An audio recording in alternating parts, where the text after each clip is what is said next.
This is not going to be a Freddy Funtime video if you're expecting jovial jokes and goofs and gaffs. This is involving graphs and data.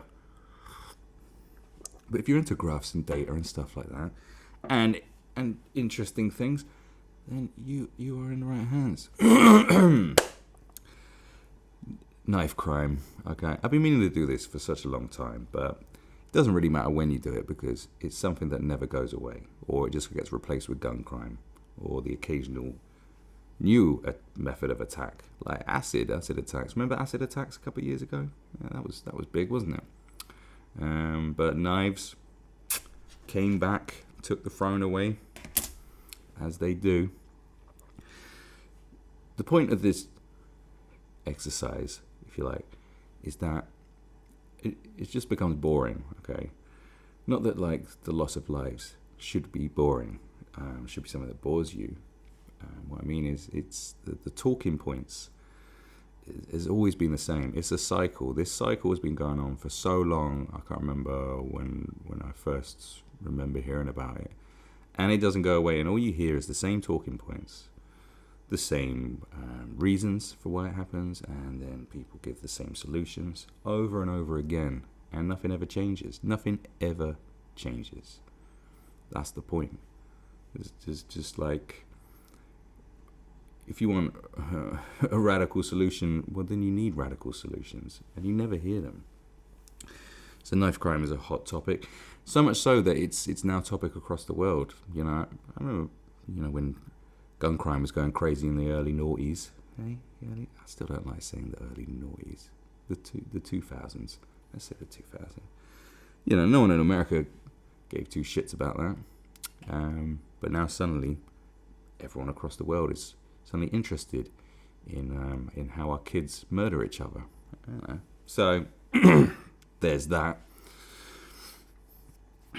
So knife crime. Okay, so here I've got a lot of stuff here. So we've got 10 charts here on the rise of knife crime in England and Wales. Why is Scotland not in there? Probably because Scotland has a steady, mad number of knife crimes, I expect. Probably. So what have we got here? So this is total knife offences in England and Wales since 2011, as you can see. We have, that is what we call a little smiley curve.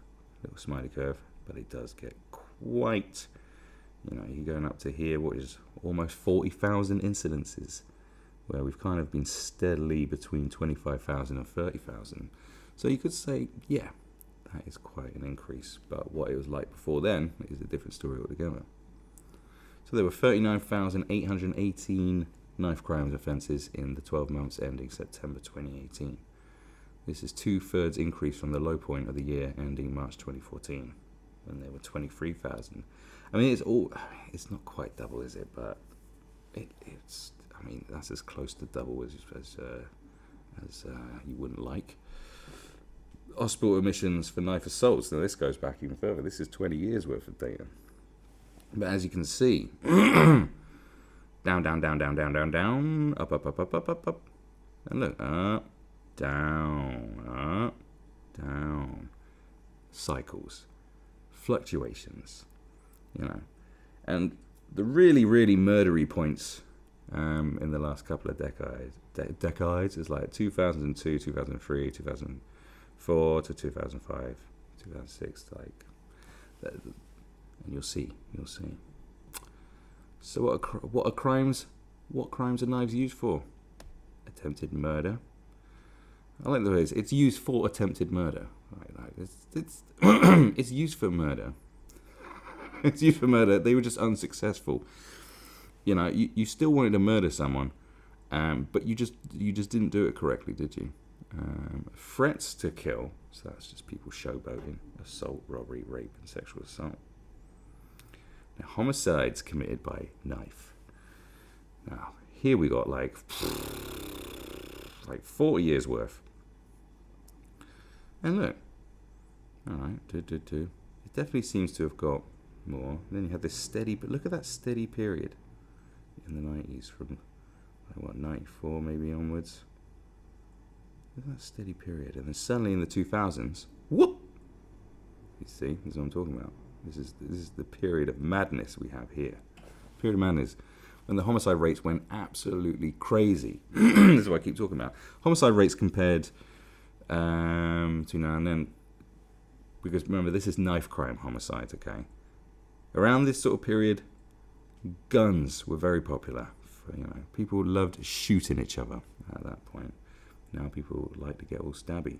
So talking about just over 280 murders, but there was a dip. But fluctuations. But it's definitely been going up.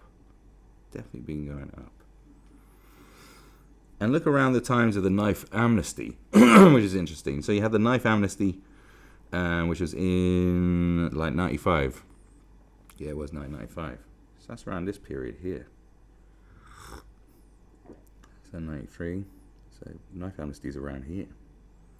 And yet, before and after, all right, we had a bit, but still seems steady.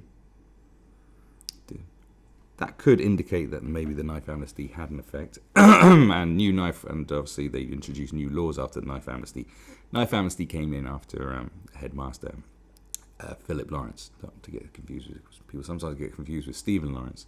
Two very high-profile murders in the 90s, basically, that changed so much and possibly had huge effects on what we're looking at now.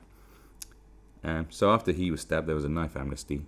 So there was bins. Same as Dunblane, there was a gun amnesty. There's a lot of these amnesties in the 90s where you had bins outside hospitals, no, outside police stations. And you're just allowed to put in whatever you had. And, my mum actually raided my room whilst I was at school and took all the knives. I used to have a lot of knives. I probably had like 10. I used to carry a knife all the time, full disclosure. From the age of like 14 to probably my early 20s, I was always had a knife on me. Always. I was always ready. Why did I always have a knife on me? I don't think I intended to stab anyone. I thought it'd be a better deterrent. But then, I had a lot of friends who carried knives, and it was like, well, just in case. It was a just in case situation. I look at it as like a British attitude thing. It's like, because in Britain you never know what's going to happen. You could be in the middle of summer and suddenly it'll start pissing down rain. So you always got to have a coat on you, haven't you? That's the way I look at it. I know it's kind of a flippant thing to say, but there you go. Got to keep it light. So you had the knife amnesty, where people put knives into the bins, and then they increased the sentencing, and they also increased what size knife you could buy. If you went from like 3 inches down to 3 inches or something, so you couldn't buy a sort of hunting knife or anything like that was above that. That was considered totally illegal. And the sentences, they've always increased the sentences as well. This is something you've seen for carrying knives. So it's, and knives and guns have always sort of been having this race. I try to find like a nice graph to show, but no one seems to want to release the data of all the changes in sentencing, because they changed the laws and introduced so many new laws all the time that no one could be bothered to document it. That's my theory. But yeah, so at one point, carrying a knife was worse than carrying a gun, and do you know what happened? And then suddenly, more gun homicides, and then they went, oh no, now carrying a gun is worse than carrying a knife, so they increased the sentences on that, and then knives started going. That's something I wanted to show, but I can't find the fucking appropriate data. I can only go on memory of sort of when, and there's so many times it sort of happened. So, that's a theory that's hard for me to get into. Most violent attacks involve no weapons. Well, we know this. Most perpetrators of knife crime are over 18. Well, that isn't. Well, isn't that? That's something good, isn't it? That it's not just the kids killing everyone. That's quite. So, regional variation in knife crime offences. Wow, this is interesting. Knife offences per 100,000 people by region, England and Wales, year ending March 2018. So obviously when they're talking about knife crime, everyone is talking about London, aren't they? And you can see why. Obviously London's got a far bigger population than most places, but don't forget the southeast is, the surrounding areas of London is heavily populated too. Like the southeast in itself, including London, is like 25 million people, so thereabouts. There's a lot of people, that's a good portion of the nation. And yet, just look at London, whooping everyone's ass. There's still a lot of people in the West Midlands, east of England. There's a lot of people in Wales, but it's more densely populated. But it's that's quite a lot. So what has happened to stop and searches? Now, stop and search is another issue. This is one thing that people always point at, saying it was when they stopped, when they got rid of stop and searches, that's when murder rates started going loopy. Obviously, they did it after Stephen Lawrence's murder.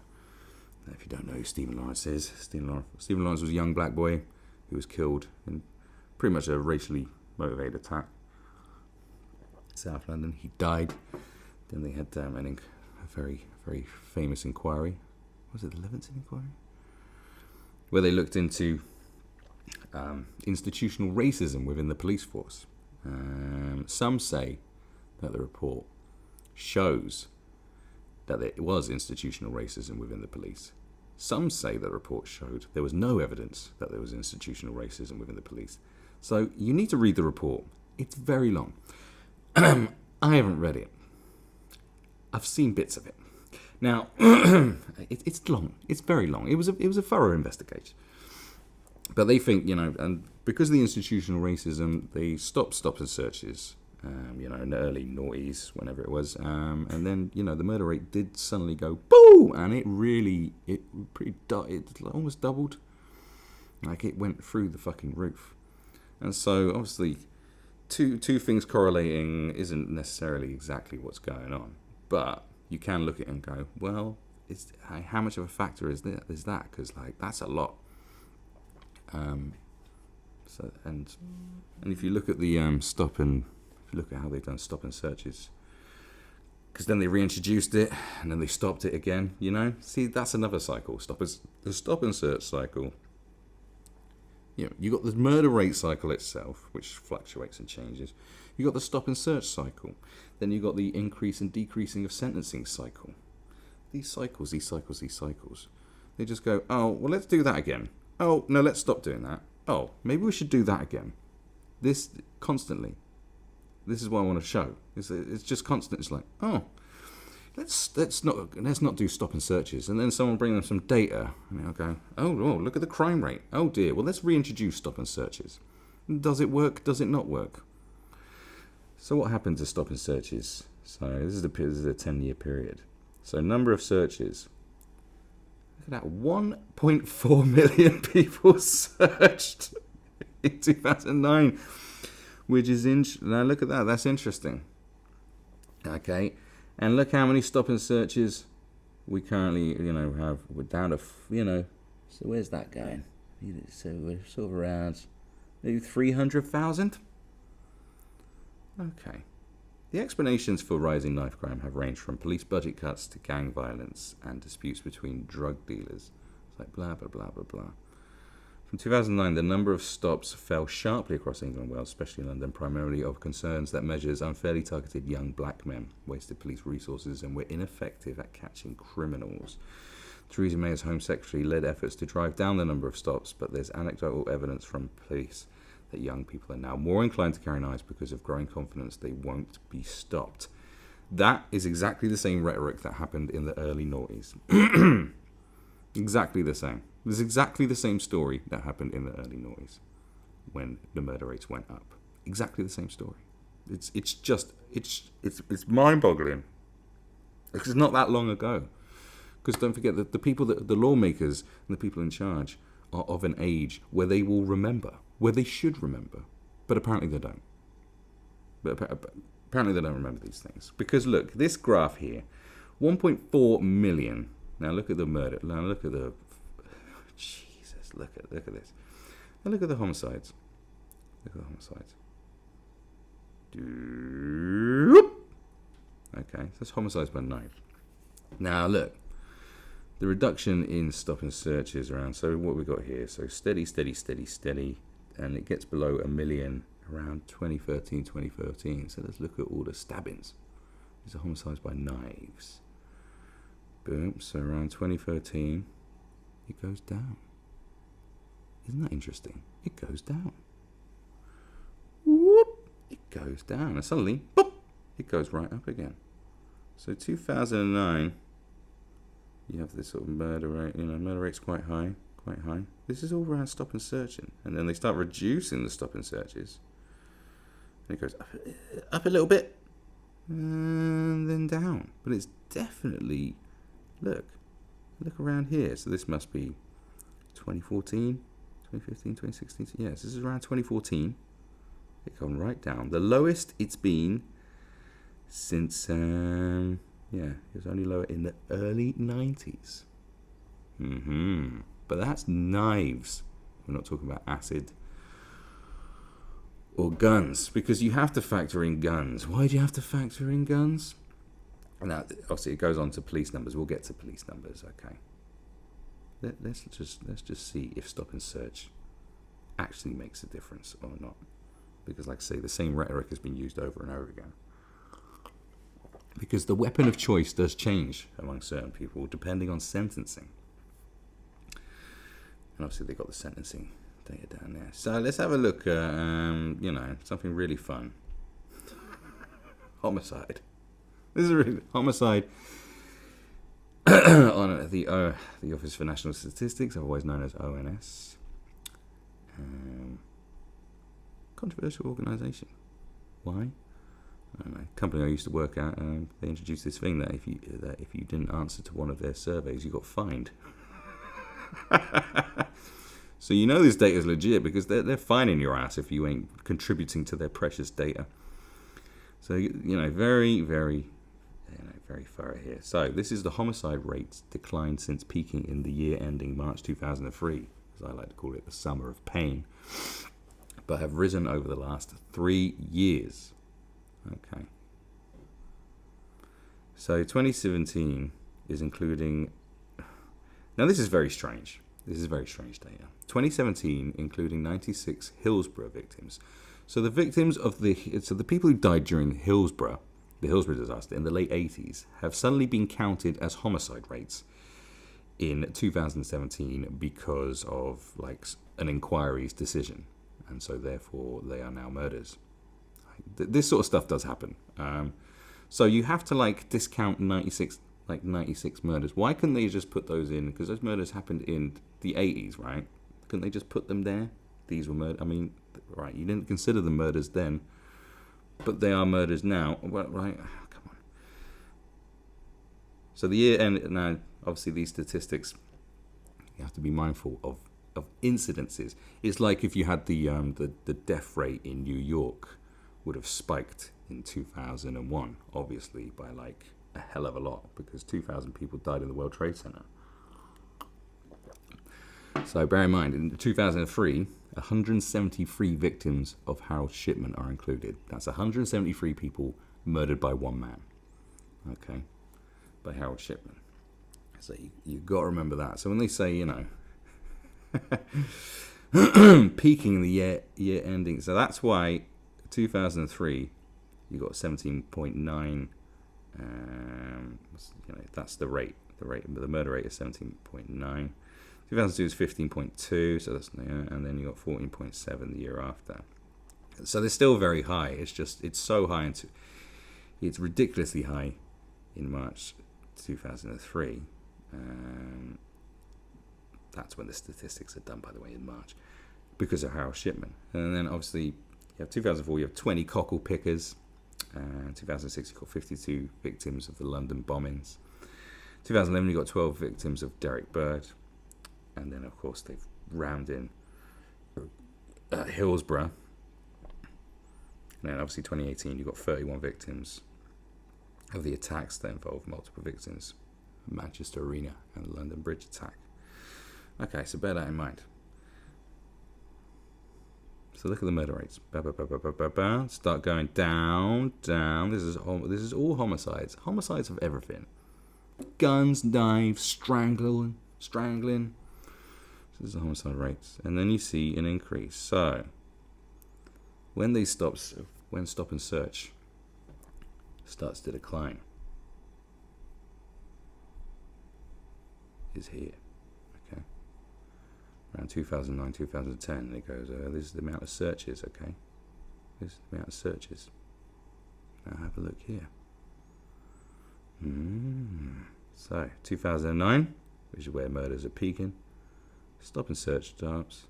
Now see, 2011 goes up a little bit. But as we know, 2011, there's 12 victims of Mr. Derek Bird, which can have an effect. And down. So the amount of searches. Now, obviously, look, the amount of stop and searches, this is why you can't really look at that as a reason for it happening or not happening. The main thing is because, obviously, it starts going down and the crime rate starts, the amount of murders starts going down. But that doesn't mean everyone that knows you're getting, doesn't necessarily mean everyone's like is fully aware that there are less searches going on. It takes a while for people to sort of recognize that we're not being searched as much as we have. And so you could argue it's like, well, there's no correlation between that. Well, actually there is, because you have an all-time low of search. You go from 1.4 million searches to 300,000. That's a million less searches. Right? That's so much.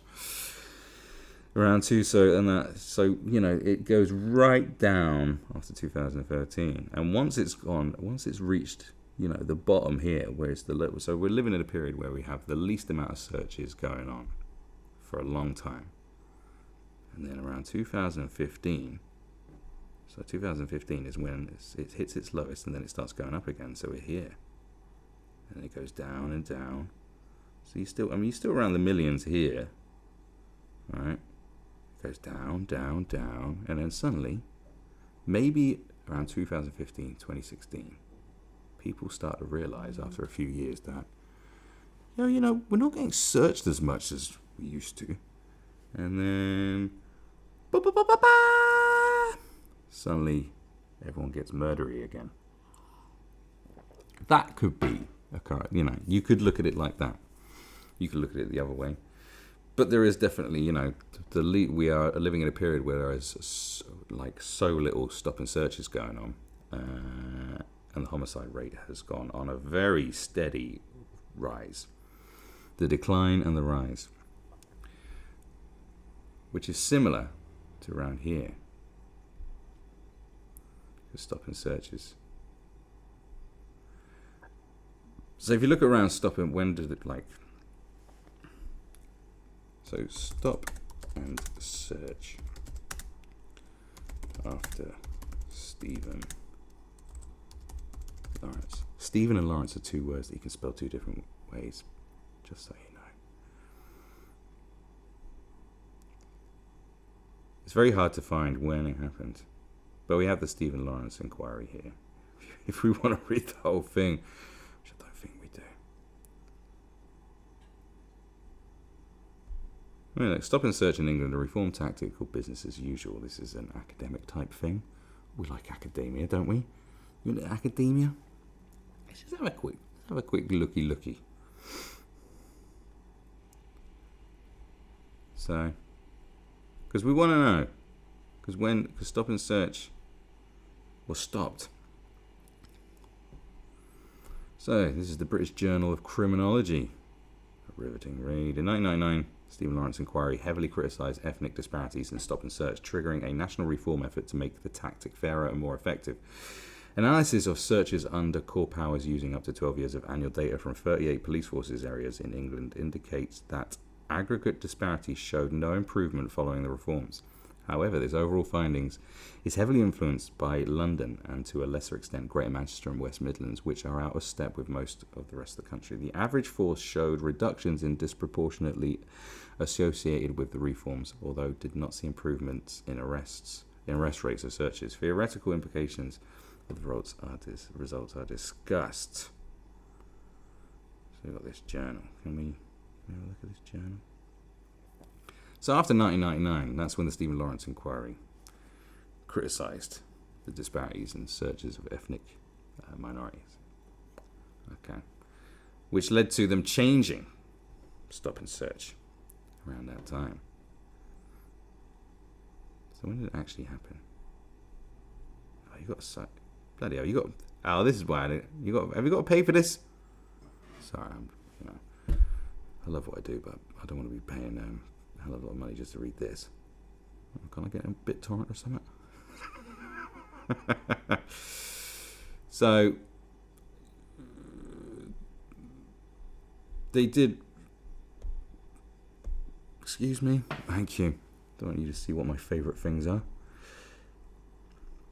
So after 1999, I don't know when. So they started reducing stop and searches.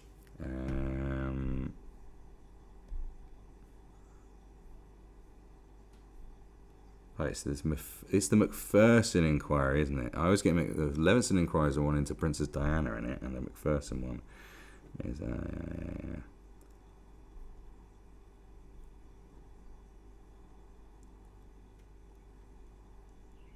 yeah. I mean, look at this. This is his death changed British law forever. But trust in the police, well, trust in the law, but trust in the police has yet to recover. Very true. This is speaking true. Can you load up some stuff for me to read, please? Would that be okay? Time is money. No, I'm not going to support you. I don't know who you are. Okay, all right. You need to earn my support. All right. Okay, cool. So look, I mean, this is. So there was police reform. Okay. Does it say?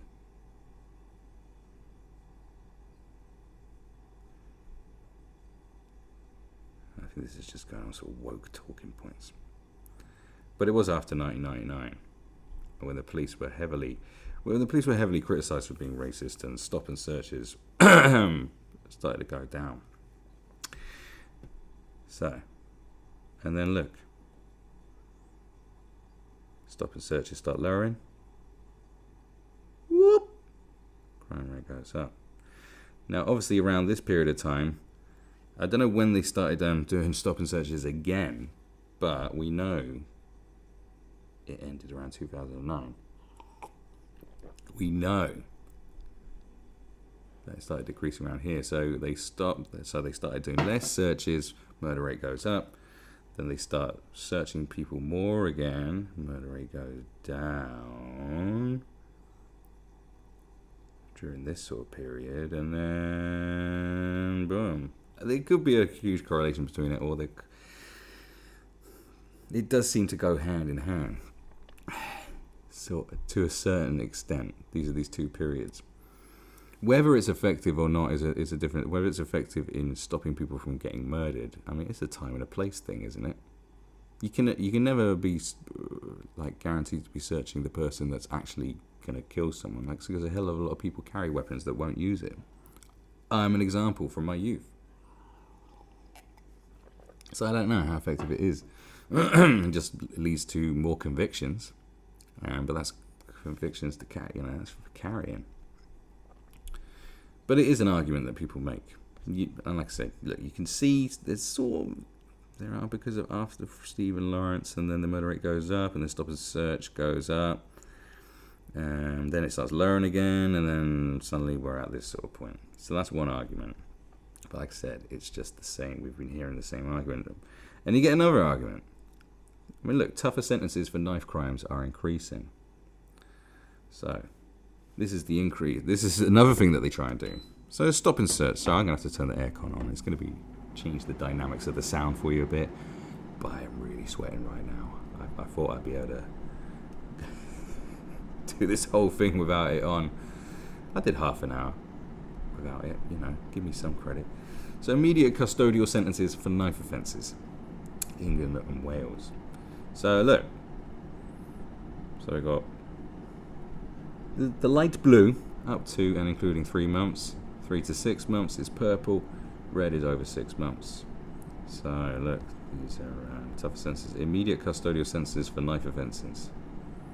Now obviously we don't, I mean, look, the average prison term for those jailed for carrying a knife or other offensive weapon has gone up from almost 5 months to well over 8 months, with 85% serving at least 3 months compared to 53% only 10 years ago.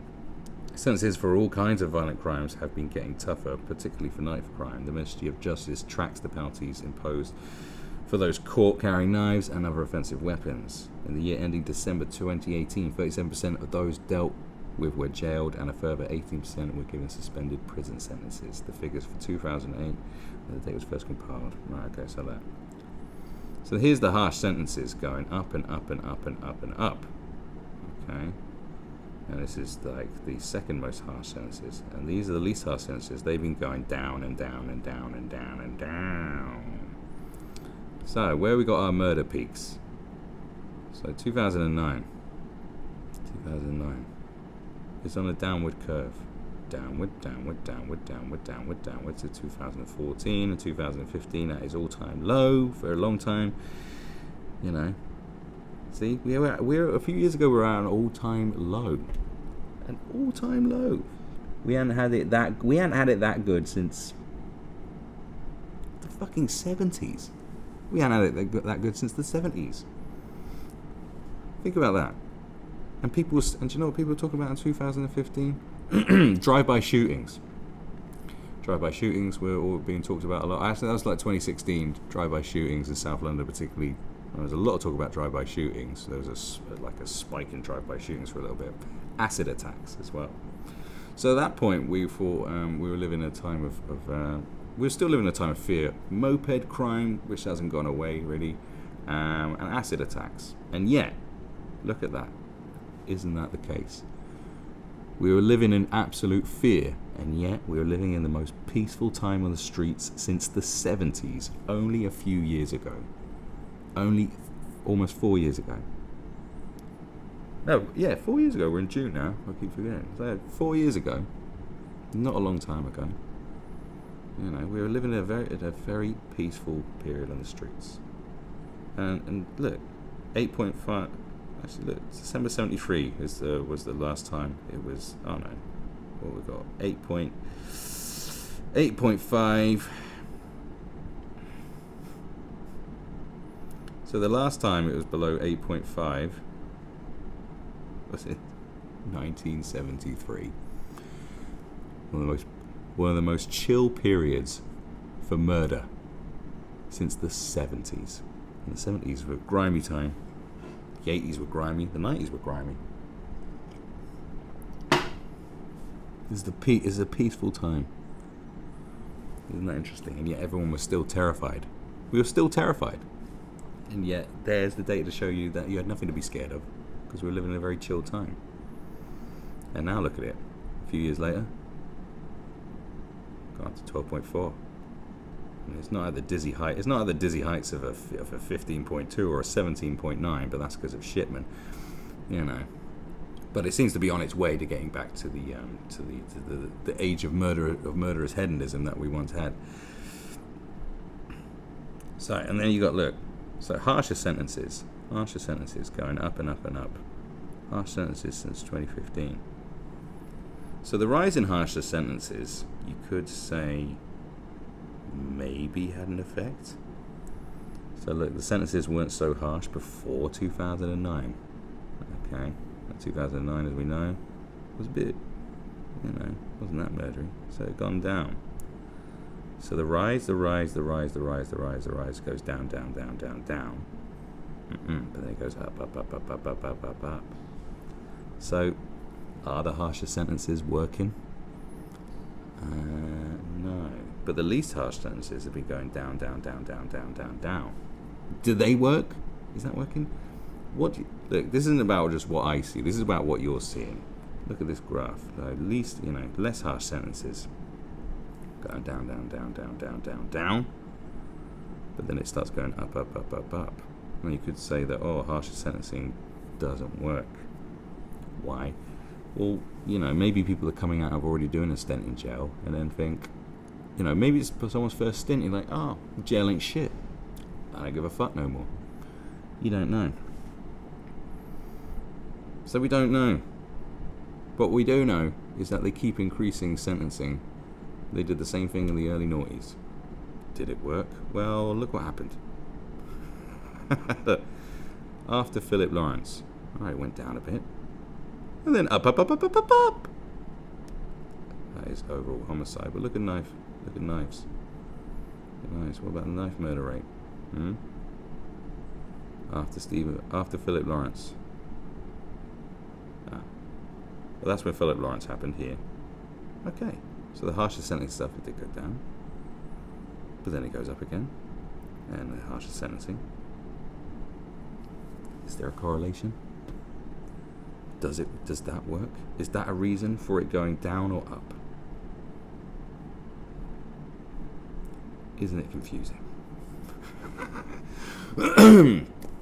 You have to punch in all this data. If I had a machine where I could punch in all the data, this is something you do. Now look, another thing people talk about. This is something else people talk about. They go, oh, do you know what it is? It's the closure of youth centres. Yes, that's very popular. There's a very popular opinion on why people want to stab each other. It's apparently because they haven't got youth centres.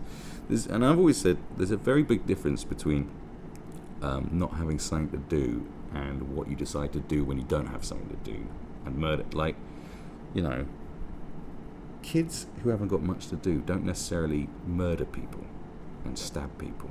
Okay, I don't think that is a very good way of assessing why there is a higher murder rate, is because they haven't got anything to do. As if kids without something to do, constructed to do, are just going to kill each other. What does it mean that they're going to run into it on the streets and just not like each other? Well, who says they're going to run into it at the youth centre and not like it? Do you know what I'm saying? It doesn't really answer much. It doesn't really say that is the reason, that they kill one another. I find that just kind of a weird one. So an estimated 387 million has been cut from youth services spending by local authorities in the last 6 years. Now this is from 2016, so this is a period of from 2010 to 2016. Data compiled by Unison from 180 local authorities that provide youth services in the UK found that in 2014 and 2016, cuts amounted to 123 million. The union said that combined with previous Unison research, which found spending cuts of 264 million between 2010 and 11 and 2013 and 2014, the estimates cuts in youth services spending to stand at 387 million since April 2010. Now, it goes on and on and on.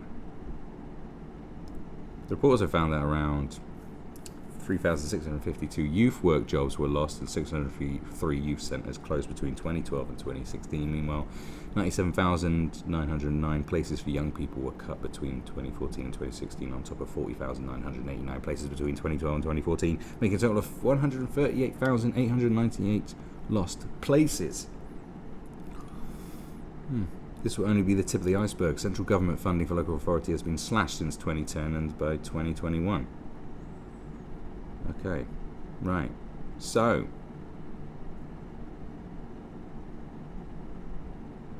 let's look at the stabby rates.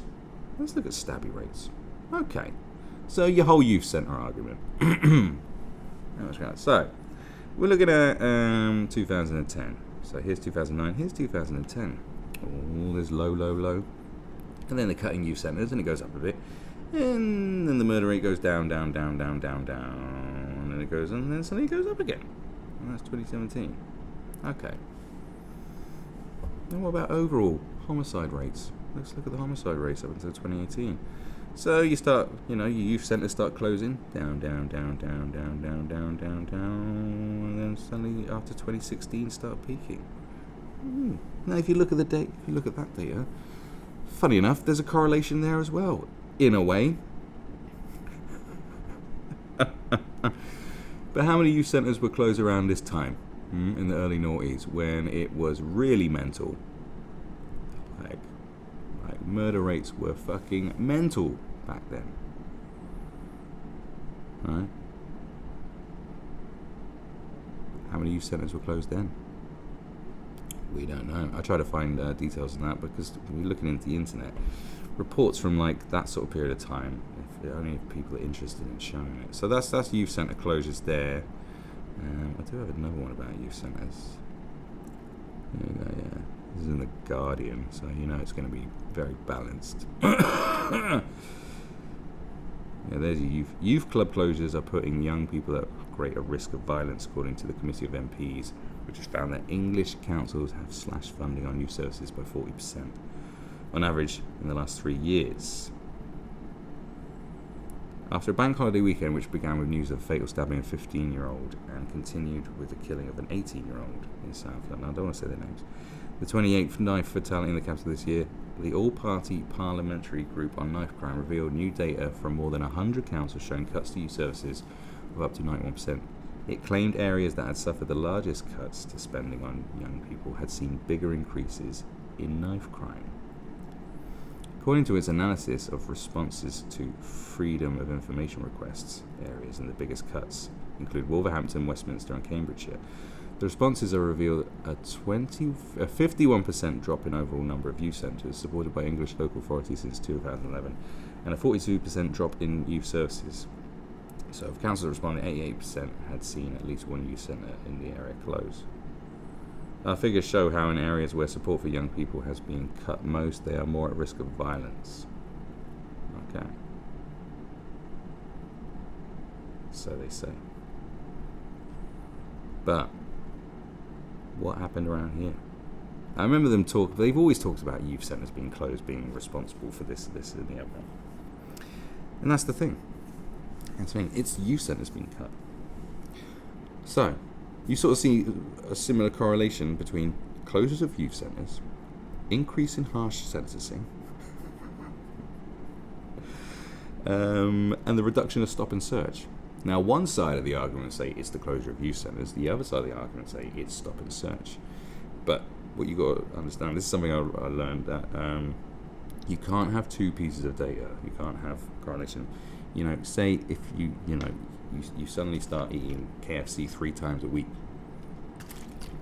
and around the same time, you start having sex with more sexual partners. It doesn't mean that KFC has given you some sort of, sex hormone that attracts every woman you want to sleep with. It sort of just happened.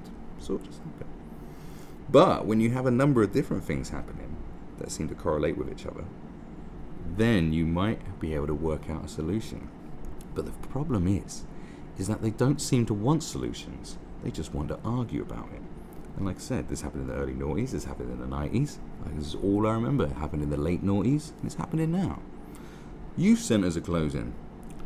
Stop and search is being reduced. Well, look, what we're seeing already is that all of it seems to be going hand in hand with each other. Which, isn't that bizarre that maybe there is? I know I said that, like, youth centre closures, I think is the wackest one. Because it's like, alright, what? So, it doesn't mean kids are always going to kill each other. But, put that hand in hand with something else. There's something that's going on. Now, obviously, the another argument is the one that they love, is police cuts. Because the police have always got to chime in on one thing. Just so you know, I talk about this a lot, but just because I want people to understand.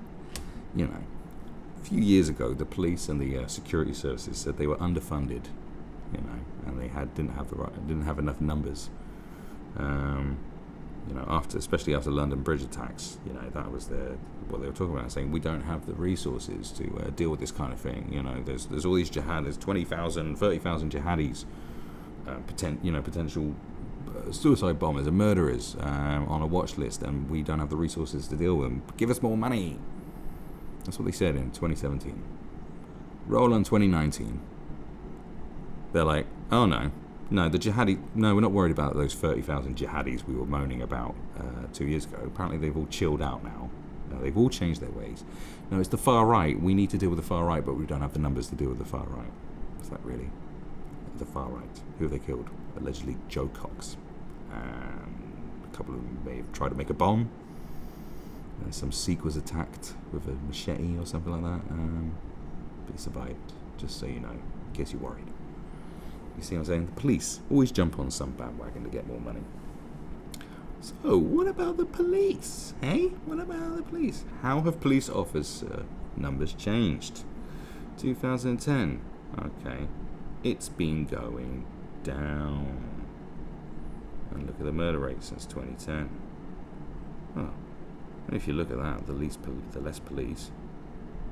Well, I mean, is there a correlation there? It's been steadily going down. But what were police numbers? What were police numbers like back in the early noughties? I wonder.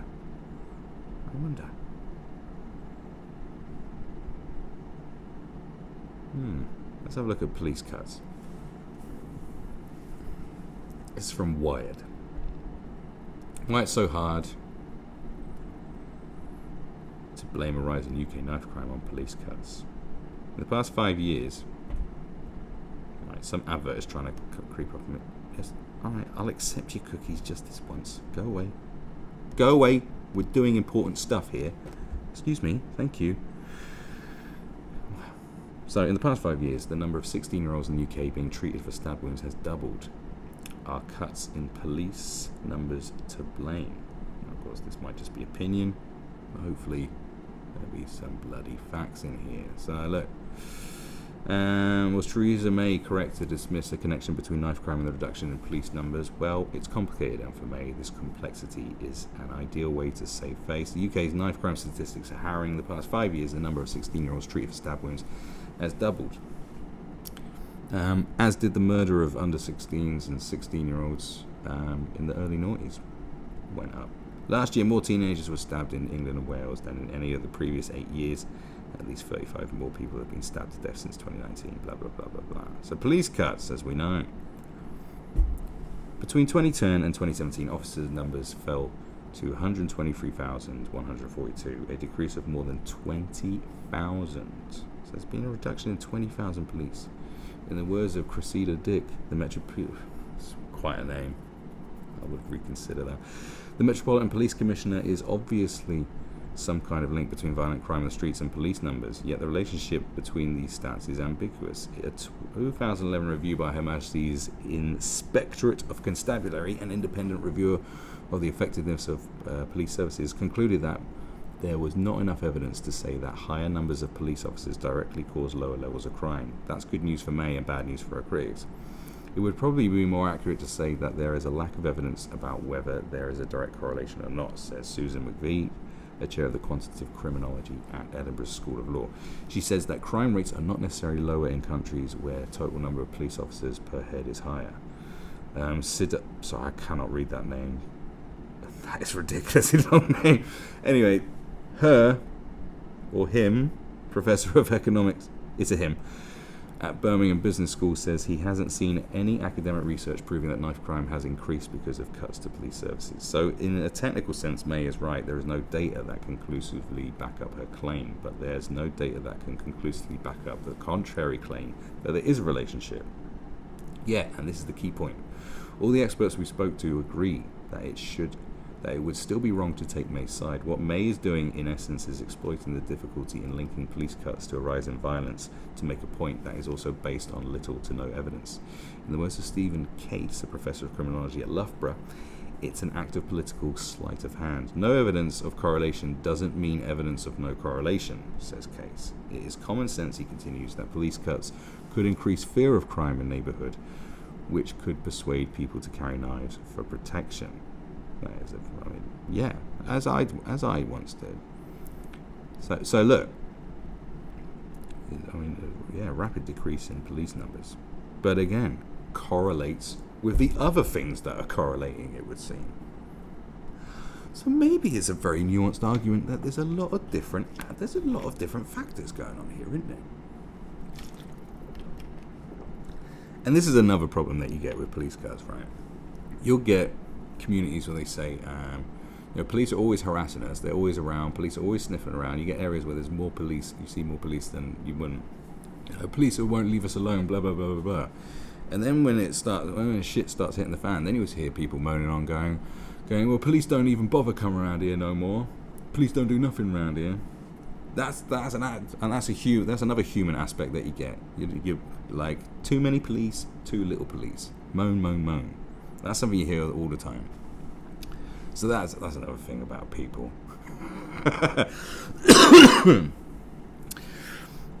I mean, just the presence of police definitely. The only people who ain't really afraid of police presence are like the nutty terrorists in it. They don't care because they're gonna just do it anyway. Like, 'cause their belief in the greater good of the higher power outweighs any sort of fear. But most people see a lot of police. You're probably not going to be so naughty. Like, I still get nervous around police, and I'm literally a clean living person these days. But it's sort of built into my head from years of being naughty.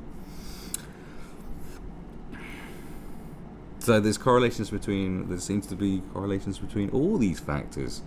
But it says you cannot dismiss one, ignore the other. Blah blah blah. It's silly to ignore it. It's silly to dismiss it. Yeah, I would say so. What else have we got in here? What other fascinating things? Now let's look at the murder rate drop in back in 2009. So let's not forget. All right. Now we had this headiness. Murder rate started dropping to 2009, and then dropping even more. So we've had look. Since the murder rate started going around in the early noughties, and don't forget 2003 includes the murders that Howard Shipman committed, was 173. So it's around the same, right? And then it's just down with a little spike, but down until the most peaceful time we've had in a long time is 2015. But you want to talk about police cuts? Okay, you've got a reduction of about.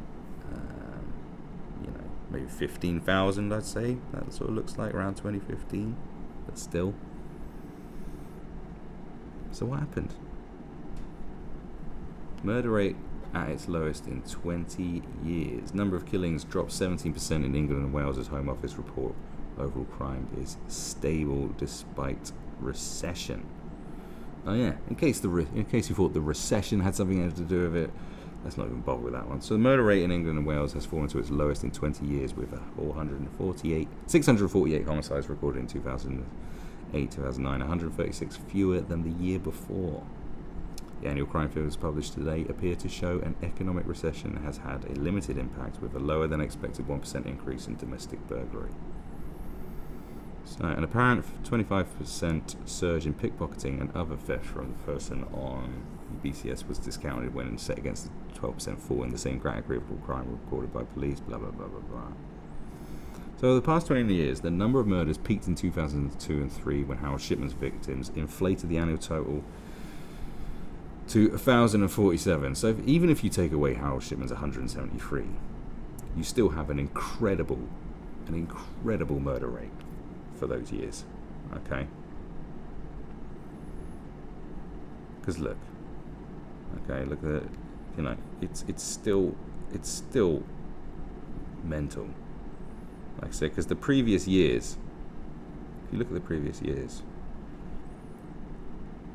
so while number of female victims, that's all right. Let's just concentrate on all victims.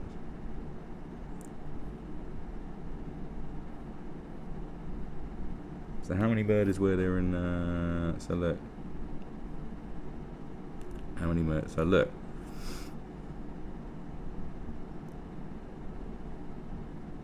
So in 2000, so you got, this is male and female. So you got like 760 something murders. In 2004, 3, you're going up to 900. 900. Well, it's over 1,000, but it's like 900, and and then it drops to 600. And we get into about 500 murders a year.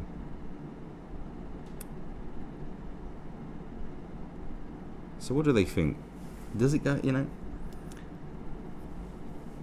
So the Home Office said the long-term trend in England and Wales, according to the BCS, showed crime rising steadily from 1981 through to the early 90s, before peaking in 1995. Since then, crime has fallen by 36%. Despite the figures, 75% of the public believe crime is rising nationally. Why? Because of the media. Public confidence in the ability of the police and local councils to deal with antisocial behaviour has risen from 45% to 49%, or maybe people are just more triggered these days. So a few years ago, 2008 and 2009, okay, we'd had the lowest murder rate, and people celebrating after, the noughties was very murdery. It was. Because before, if you forget, before like the 2000s, black on black gun crime wasn't really talked about that much, and young people killing each other especially wasn't really a thing in the 90s. Still these sort of steady murder rates and shootings, but then suddenly in the noughties, suddenly black kids were just murdering each other all the time. That's all you heard about. And it wasn't just black kids, but like it was predominantly, that's why they introduced Trident. And ever since then, that's kind of been how it is. But before then, it was totally different. So if you look at, I think this is about police cuts as well. Police workforce and funding in England and Wales. This is this report. So the number of full-time equivalent police officers in England and Wales fell by 14% for almost 200,000 officers. And this stuff we kind of all know now. So I don't really need to get that report up. I'm just covering everything out there. Now, what about public spending on children? I've heard some people say, getting rid of EMS is apparently responsible for kids killing it, for murders. And you could look at this if you wanted to. There's a lot of information here. England now spends nearly half of the entire children's service budget on 73,000 children in the care system, leaving the other half for the remaining 11.7 million kids. So, what's this talking about?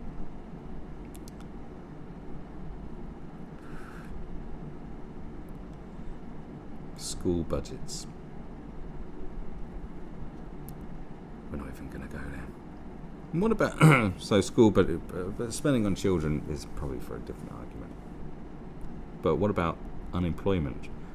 Does lack of job opportunity, is that something that's also responsible for knife crime, for the rise in murders? Wow.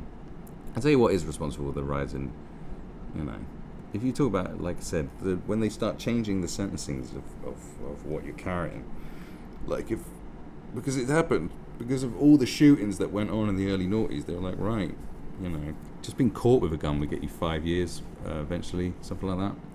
And then people start carrying knives again, start stabbing each other again, and then they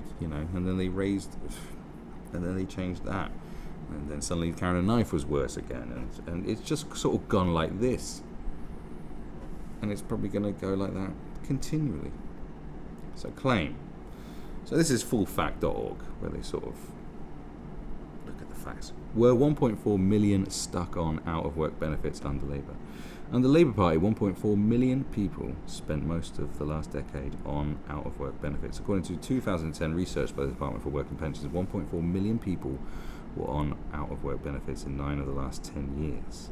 Let's just think about Labour Party's record on this whole issue of welfare. Under Labour Party, so we're talking about the period of 1997 to 2010, really. The Prime Minister seems to be referring to the number of people on out-of-work benefits throughout the last decade under the Labour Party. So between 2000 and 2010, a report published by the coalition government in 2010 said the new analysis shows that 1.4 million people in the UK have been on an out-of-work benefit for 9 or more of the last 10 years. It says that this is according to the internal research by the DWP. It's the Department of Work and Pensions. If you don't know, we haven't seen a copy of this research, but we've asked for it. How many people are on out-of-work benefits? When Labour government first came to office in May 1997, the claimant count, so the number of people claiming benefits because of unemployment, was around 1.6 million. At its lowest point, it was about 780,000 in February 2008, and its highest, it returned to around 1.6 million in October 2009. Obviously, the reason for that huge jump, the recession. Okay. So maybe we'll look at that. Look at that. Let's look at the homicide rates. Look, so around this period, there's 1.6 million people at its highest don't have a job. And then, in 2008, Oh, look at the reduction. And then 2008. More people have more jobs. Less people are murdered. Let's look at just knives. Just knives. Oh no, we don't have that. Where's the knives? Come on, where's the stabbies? Look at the stabbies. Oh, look at this. You know. Oh, joblessness. Then 2008. Oh, it goes right down. Ooh. But then it sort of goes up and down anyway, so maybe that isn't one. But you could see a correlation there, couldn't you? That could be a factor. Ooh, joblessness. Let's look at unemployment rates. What are unemployment rates? What's going on now? The murder rate sort of goes down when unemployment rates go down. So what are we looking at now?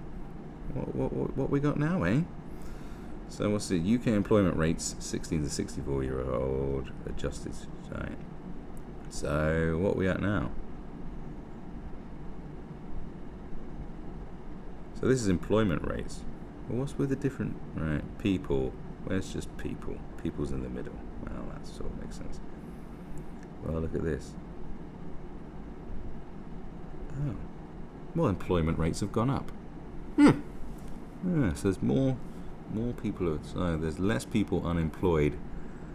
Isn't that interesting? Since the Conservatives came into power, more people are in employment. But then again, let's not forget that sometimes these employment statistics are filled with silly jobs that don't really, where you're better off probably on benefits. So let's not forget that. But look. So unemployment rates have some sort of correlation. Well, if you look at the early noughties, it does, but if you look at now, it doesn't.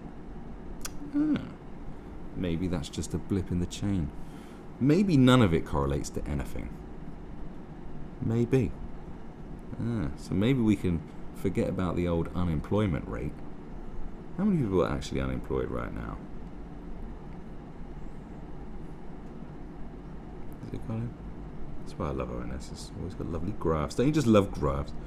Pay for employees, including bonuses. What about pay? What about wages? Has that got anything to do with it? No, probably not. No. The number of vacancies in the UK has been generally increasing since 2012. So we've had more. Look at how many vacancies we have. Right. Unemployment. Thousands of people. Right. Estimate. What is this? So the summary of UK employment estimates for January to March 2019. So unemployment rate 3.8%. I don't know. I'd rather have something that stretches over the years. So what about unemployment measures? People. Yes, we understand what unemployment is. We're not stupid. Thank you.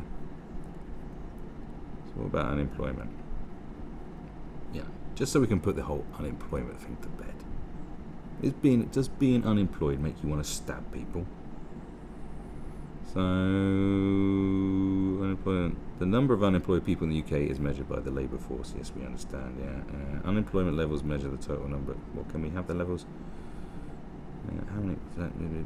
Estimates of total unemployment levels and rates in the UK are available from 1971. Most other unemployment estimates are available. Unfortunately, data are for users for. Just go away, would you? Well, I don't think unemployment has. But now let's just have a quick look at gun crime. Next to. Look at gun crime next to. Oh, I forgot. They're trying to make me pay for this. Oh, that's why I didn't look at this link earlier. Oh yeah, I forgot about you, bastard. You absolute bastards. No.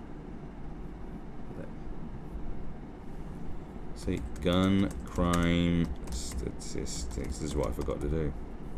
Just measure gun crime, man. Gun violence statistics. Sorry, we need UK. Thank you very much. This is the common. I mean, it's the top search, but I mean, if you brought up every article over the past, few decades from each year talking about the rise and the fall, there's always scaremongering. So firearms, type of firearms used, firearms offences by police per area. Come on, what we got here? Since 2008 to 2009, handguns have remained the most commonly used non-air firearm type, accounting for 42% of non-air firearm offences. The use of imitation firearms has increased from 80% of all non. Right. Okay. So look at this. All down. Shootings. I mean, handguns, rifles. It's just been steady. It's just been steady. Isn't that interesting? So recorded firearm offences. I mean, that was going down and that went up. I mean, yeah. Look, gun crime highest for a decade for police forces. This is in February of this year. Look at this. Look at this. See what I'm saying? Gun crime in 4 English counties were at its highest for a decade in 2017-2018. So West Yorkshire, Bedfordshire, Cambridgeshire and Cheshire. You wouldn't have expected that. Gun crime in England and Wales. Let's look at the graph. So as we know, here's the period of love where everyone's shooting each other. And gun crime follows the similar trend to homicide rates and the stabbing rates. But they're focused on knives now because there's more knives. Age of firearm crime victims, 2017-2018. More people in their 20s. I mean, I would have expected it to be younger. That's kind of what we're told, isn't it? So what have we got on ONS for firearm statistics? Lots of graphs, I hope, because I'm all about them graphs. That's the main points. You got latest figures. Come on. Oh my god, this is so... I should have had a look at this first. What have we got here? I've seen a graph, you know, I like... Crime estimated by surveys not changed over the last year. Okay. Look at these different roads. Robbery, computer misuse. Can we have gun crime? Where's the guns, man? Show me the guns, baby. Show me the guns. Where's the guns? Violent offences, burglary. There's not a way can we skip through all this nonsense. Oh yeah, here. That's there. Some weapons offences are rising, but this type of crime remains rare. Okay, what have we got? What have we got? So police recorded offences involving a knife or sharp instrument have risen for the 4th year running. So stabbings is rising. What about shootings? Violence involving a knife. So this is all involving knives. Recent increases reflect a real rise in offences involving knives or sharp instruments. Police recorded possession of an article with a blade offence also rose by 28%. So the increase in police recorded offences involving firearms has slowed in the latest year. So it has slowed, but it has been going up the same as knife crime anyway. You know, it follows the same trend as the murder rate, but it's still been going up. So firearm offences. But what about actual stabbings? Homicides committed by knives, we're looking at over 280 in 2017. What we got in 2017 with firearm offences? Oh no, well, that's the murder rate. What we got firearm offences? 6,375 offences. What about actual homicides? Can we have the homicides, please? Oh no, we can crunch the numbers ourselves. So 6,375. So you got about 2017. About sort of like, let's say it's like not too, so 285. Let's call it 285, just to be fair. In 2017, okay. So how many homicides did we have? That's the rate. What's the actual numbers of homicides?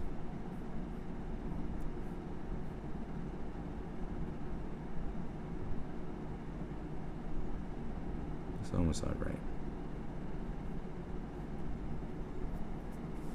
So 2017 includes 96 victims at Hillsborough, 12 victims at Derrick Bird, 4 victims at the Westminster Bridge site.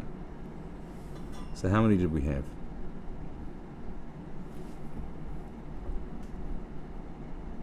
So this is actual victims, homicide victims. So in 2017, 170, so that's 400, 440, 510, 610 homicides, okay, in 2017. 285 of those were committed with a knife. So there is a disproportionate amount of people being murdered with knives, but there's still steady rise in gun crime offences. So, does it fluctuate? Does gun crime and knife crime, does it go hand in hand? I mean, look at the homicide rates and the gun crime, like, committers. I mean, graphs aren't too similar, but the upward curve is there. But the thing is, are there any solutions? Has anyone got any solutions out there? Now we know. I've spent all this time looking at stuff. Has anyone offered any sort of solution to this problem that we have? So we have analysis. Philip Lawrence was murdered 22 years ago, and yet Britain is still looking for the answers to knife crime. This pretty much sums it up for me, because I remember the knife amnesty. The knife amnesty didn't work. The gun amnesty didn't work. The banning of guns didn't work. Don't forget they banned all firearms in like 1996. Was it? Or 97. Whenever Dunblane was. It was 96 or 97, right? The gun amnesty, everyone had turned in their weapons. You could no longer have a handgun. You know, the only people who can have guns like farmers with shotguns, and people who go, shooting partridge and shit like that. Everyone else had to turn in their guns. What happened a few years later? Well, in the early noughties, we know what happened. Gun crime went absolutely mental. There's just loads of illegal guns. 3 years of rise in knife crime. Party political blame game. I should read this article because it just pretty much sums it up. Nearly a decade on, the authors that study say, hotspots, education, an environment where an increasing number of children consider it normal to slip a blade into their school bag along with their packed lunch and textbooks. The increasingly accepted theory is that it is only by education, the early identification of vulnerable individuals and intervention in arenas from primary school classrooms to deprived homes that knife crime can be reduced. Mr. Garside said, an effective strategy needs to join up a range of health, education and social welfare strategies and engage with big questions of disadvantage and social exclusion, as well as addressing individuals' familial and neighbourhood problems. The adoption of the public health approach has been credited with helping to achieve a dramatic drop in knife crime attacks and related offences in Scotland. Across the country, the number of possessions offences fell from 10,000 in 2006-2007 to 3,100 in 2015-2016. In Glasgow, where 12 years ago stabbings were such a problem that it was branded the most violent city in the developed world by the United Nations, the number of children and teenagers killed by knives fell from 15 in 5 years to 2011 to 0 by 2016. Prevention is better than enforcement, is what they're saying.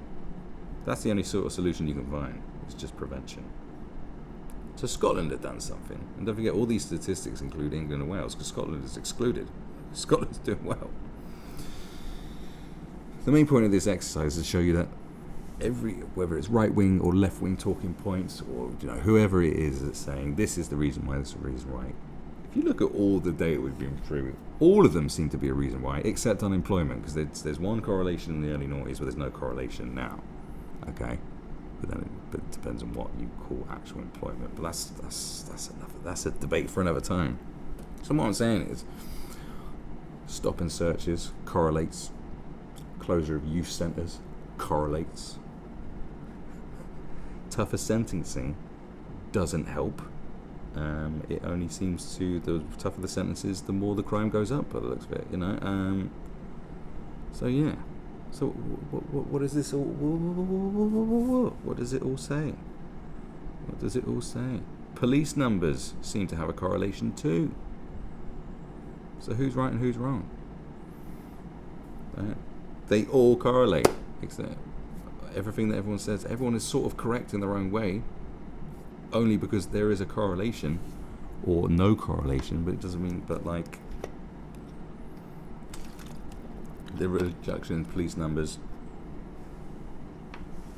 You know, I mean, like in that report that said, that article that said there's never any evidence to support that because there's lower amounts of police, therefore there is more crime, like because of how we know the rest of the world and so on and so forth. But there is a correlation because we've looked at the data, but there's correlations with all of it. But are any of them factors in it? I don't know, because there's so many cycles. You'd have to look at the cycles of like the early 2000s as well. We don't know how many youth centres may have been closed then. I remember people talking about youth centres. What I do know is from in the early noughties is when my brother worked for Lambeth Council, and his area was like, he did a lot of stuff at Brixton. And all I remember is, you know, they built a youth centre. They spent a lot of money to build this youth centre. I think it was in Stockwell or it was in Brixton. And they burnt it down a few days later. Someone set fire to it. You know, there's some kids that are supposed to be 7 set fire to it. The whole youth centre thing that I've always found, I don't know, just because there's correlation between it, but there's correlations between all the arguments. Does that mean, are these all just factors that join together that create this mess, or are they all coincidental? I don't know. But to say that it's one thing and not the other, to say stop and search doesn't work, is lunacy, because every time they reduce stop and search, the murder rate eventually goes up again. You know, after Stephen Lawrence, the murder rate went up, then they reintroduced stop and search, the murder rate went down, then they stopped doing it, and then it went up again. And then you can look at all these factors. Basically, I think just more stop and search, more youth centres, and more police. And then, if just do all that, spend all the money on that, and if the cycle keeps going, then you know there's something different going on. Because we've spent so much time talking about the same arguments, the same talking points, and nothing ever gets done. And yet there's one solution that we've just seen that perhaps like what goes on in Scotland, what they do in Scotland, should be implemented across the country. They've gone from the embarrassment of Western society, of like we're just totally murdery, to shitting all over the England and Wales.